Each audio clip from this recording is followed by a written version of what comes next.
Reč ima Vladan Zagrađanin. Izvolite. Zahvaljujem. Poštovani potpredsedniče, uvaženi ministre sa saradnicima, dame i gospodo narodni poslanici, pred nama se danas nalazi set predloga zakona iz oblasti unutrašnjih poslova i bezbednosti. Svaki od ovih predloga ima za cilj da u svom domenu doprinese unapređenju i jačanju celokupnog sistema bezbednosti Republike Srbije uz dostizanje najviših evropskih standarda. Ministarstvo unutrašnjih poslova je poseban i specifičan sistem koji ne možemo posmatrati samo kao deo državnog aparata. Njegov delokrug rada je od strateškog značaja za državu i građane i zato je uvek u centru pažnje javnosti. I država i mi kao građani svakodnevno se srećemo sa brojnim situacijama koje mogu biti pretnja i javnoj i ličnoj bezbednosti, tako da je opremljenost i osposobljenost policije i ostalih bezbednosnih struktura kao nosilaca i izvršilaca ovih ozbiljnih zadataka jedan od prioriteta naše Vlade. Delokrug rada ovog sektora je širok, počevši od upravnih poslova u koje spada pribavljanje ličnih dokumenata, preko brige o bezbednosti u saobraćaju, održavanju javnog reda i mira, upravljanju vanrednim situacijama, prevencije i sprečavanja nasilja, borbe protiv organizovanog i međunarodnog kriminala, sve do kontrole državne granice, čime policija postaje i značajan faktor očuvanja teritorijalnog integriteta naše države.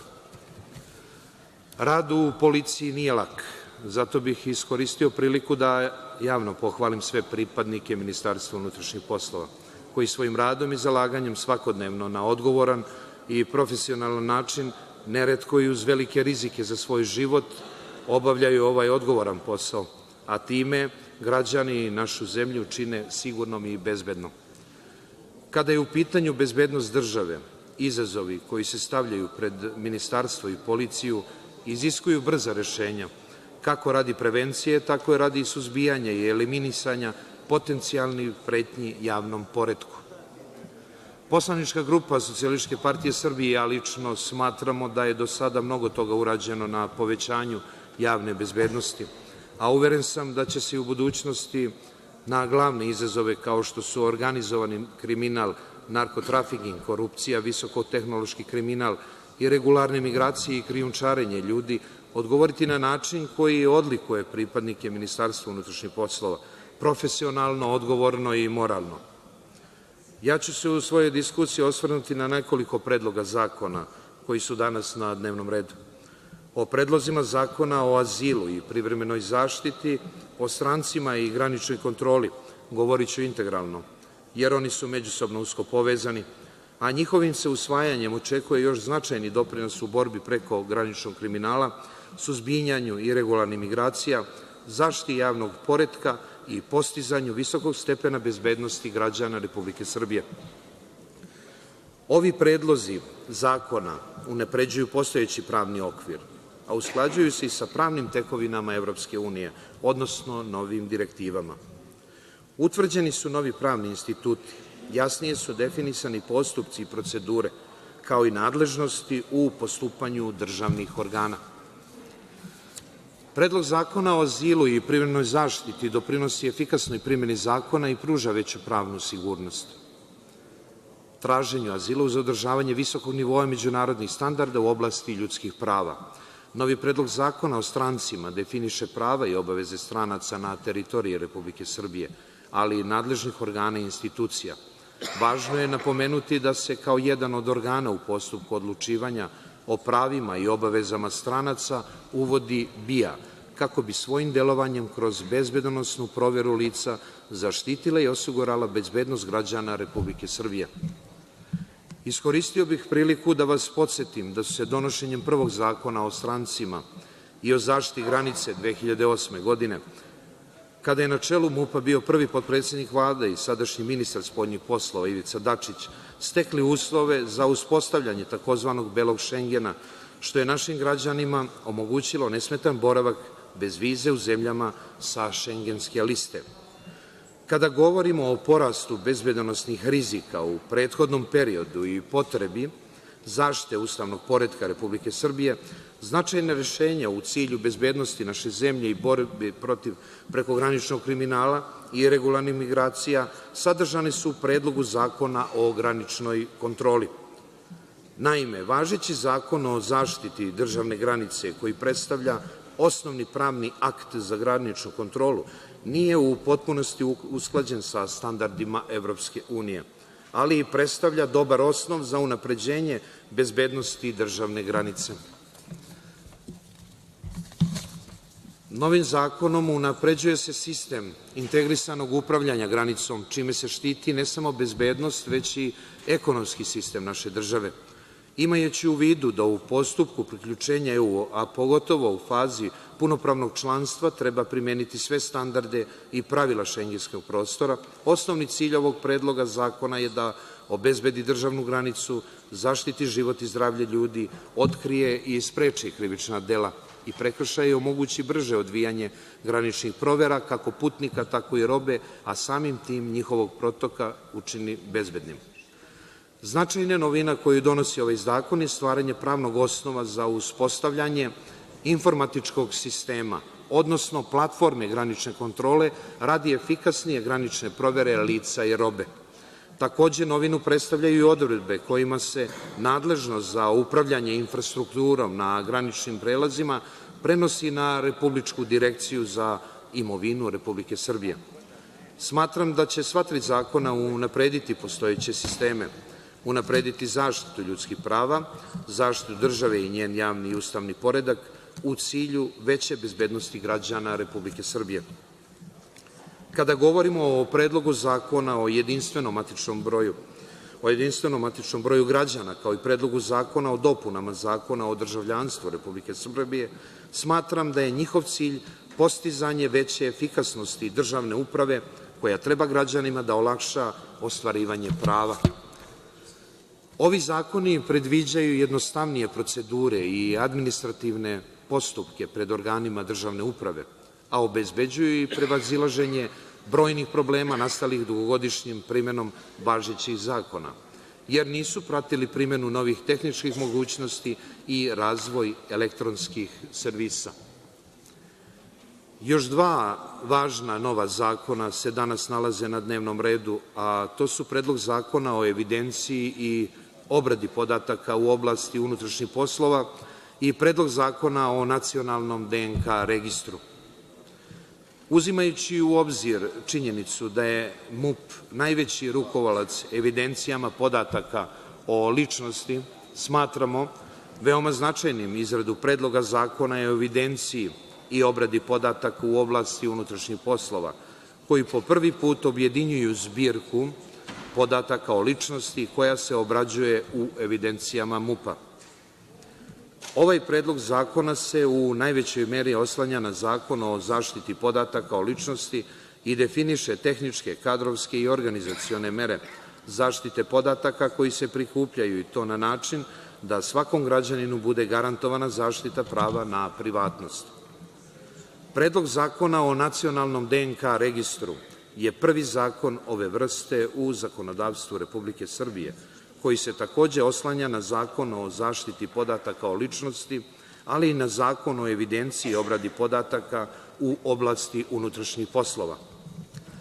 Uspostavljanjem DNK registra i sistematizacijom DNK podataka značajno će se unaprediti kvalitet dokaza u krivičnom postupku u smislu dostupnosti jedinstvene baze DNK podataka za potrebe dokaznih radnji, pri čemu je najvažnije da će se ovi podaci koristiti isključivo za potrebe rasvetljavanja krivičnih dela u krivičnom postupku i za utvrđivanje identiteta nepoznatih ili nestalih lica.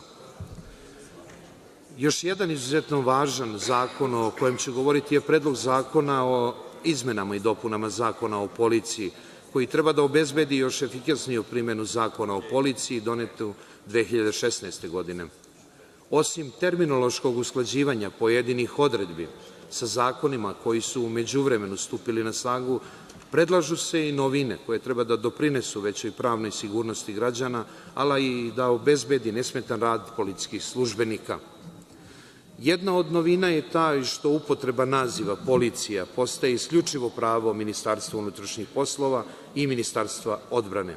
Ovim rešenjem će se napraviti jasna razlika između policijskih službenika i zaposlenih u drugim organima i pravnim licima koji obavljaju poslove privatnog obezbeđenja, što će građanima pružiti veću pravnu sigurnost. Značajnu novinu predstavlja i platforma za bezbednu elektronsku komunikaciju, odnosno razmenu podataka i informacija između državnih organa i institucija, što će unaprediti efikasnost same policije, ali i saradnju MUP-a sa drugim državnim organima. Jačanju poverenja građana u rad policije će sigurno doprineti i uvođenje instituta bezbedonosne provere policijskih službenika, kako bi se utvrdile eventualne bezbedonosne smetnje za prijem u radni odnos.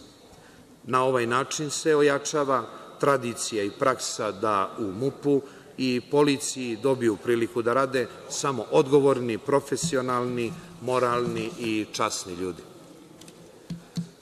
Nekoliko značajnih novina se odnose na karijerni razvoj pripadnika policije, na preventivne mere sektora unutrašnje kontrole u cilju suzbijanja korupcije, na psihološku podršku zaposlenima, ali i na socijalna i ekonomska prava kako za policijske službenike, tako i za sve zaposlene u MUP-u. Istakao bih da je dobra i sinhronizovana međusektorska saradnja u ministarstvu, kao i saradnja uprava i jedinica u okviru direkcije policije, ali i sve bolja saradnja MUP-a i drugih bezbedonosnih službi, rezultirala smanjenjem opšte stope kriminaliteta. Rezultati su vidljivi i osetni kad je u pitanju opšta javna bezbednost. Borba protiv narkotrafikinga jedan je od prioriteta MUP-a, ali svih nas, kako bi naša deca bila zaštićena i bezbedna. U prethodnom periodu mogli smo da vidimo rekordne zaplene narkotika. U prvih 10 meseci 2017. godini zaplenjeno je oko 3,5 tone narkotika, razbijan je veći broj kriminalnih grupa, uspešno se radilo i na presecanju lanca krijumčarenja ljudi i oružja, na rešavanju prevara u privredi, suzbijanju visokotehnološkog kriminaliteta, ali i slučajevima borbe protiv korupcije u redovima službe, što je doprinelo većoj transparentnosti i vratilo poverenje građana u rad policije. Podsetio bih i na veliki bezbedonosni izazov koji smo se kao država i narod suočili, a to je migrantska kriza.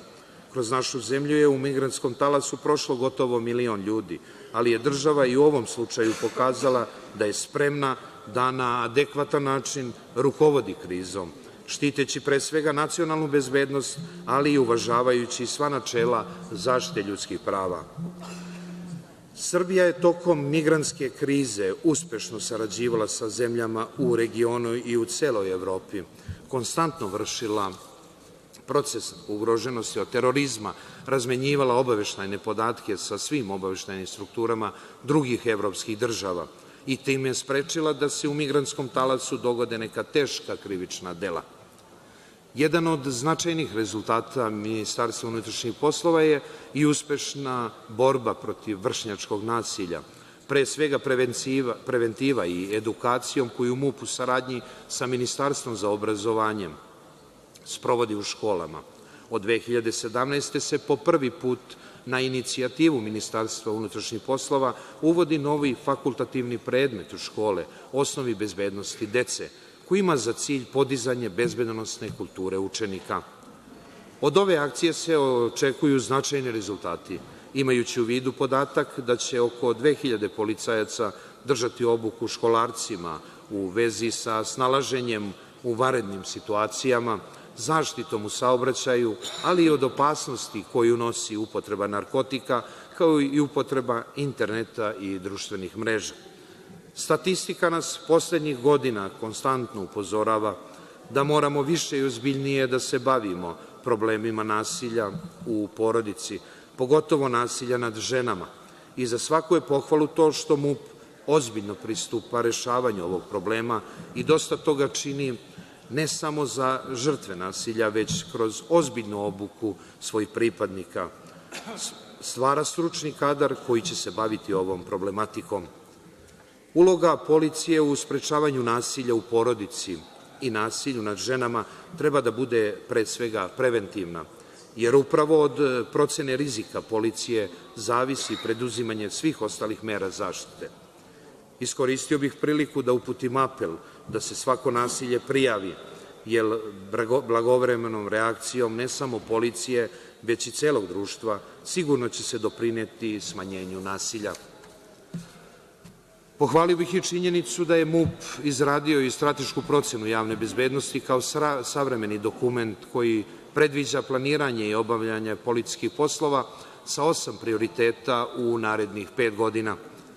Da bi MUP ostvario svoje strateške i operativne zadatke, mora kontinuirano da radi na stručnom osposobljavanju i usavršavanju svojih službenika, da ulaže u tehničku opremu i materijalna sredstva, kao i u poboljšanje materijalnog položaja zaposlenih, što će omogućiti i budžet MUP-a koji je za 2018. godinu uvećan za 13% i to treba pozdraviti.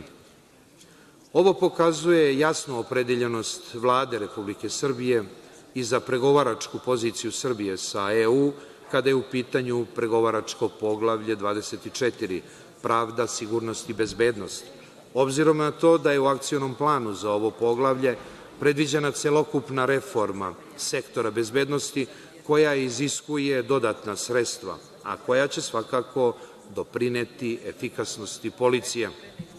I ovde moramo da istaknemo da je upravo sposobnost MUP-a da se sve preporuke iz akcionog plana pretvore u aktivnosti bila ključna za otvaranje ovog poglavlja, u koje spada sve ono što je domen unutrašnjih poslova i od čega direktno zavisi bezbednost građana, ali i njihov lični osećaj o tome da li žive u pravednijoj ili slobodnijoj državi. Takođe, usaglašavanjem naših propisa u ovoj oblasti sa humanitarnim pravom naša država postaje deo evropske bezbednosne zajednice, što je u današnje vreme velikih bezbednosnih rizika koji ne poznaju državne granice veoma značajno. Dakle, Srbija nesumnjivo postaje bezbednija zahvaljujući radu policije i svih institucija koji su u sistemu bezbednosti, a ono što je takođe značajno jeste približavanje policije građanima, povećanje poverenja i bolja međusobna saradnja zarad unapređenja sigurnosti i veće bezbednosti. Saradnjom u oblasti bezbednosti ne samo na nacionalnom, već i na regionalnom, a posebno međunarodnom nivou, Republika Srbija učvršćuje svoju poziciju značajnog faktora stabilnosti u regionu i pouzdanog partnera u međunarodnim odnosima. Zbog svega navedenog, poslanička grupa SPS-a u danu za glasanje podržaće sve predloge zakona iz ove oblasti, a ostalim predlozima iz ovog pretresa govorit će moje kolege iz poslaničke grupe. Hvala lepo.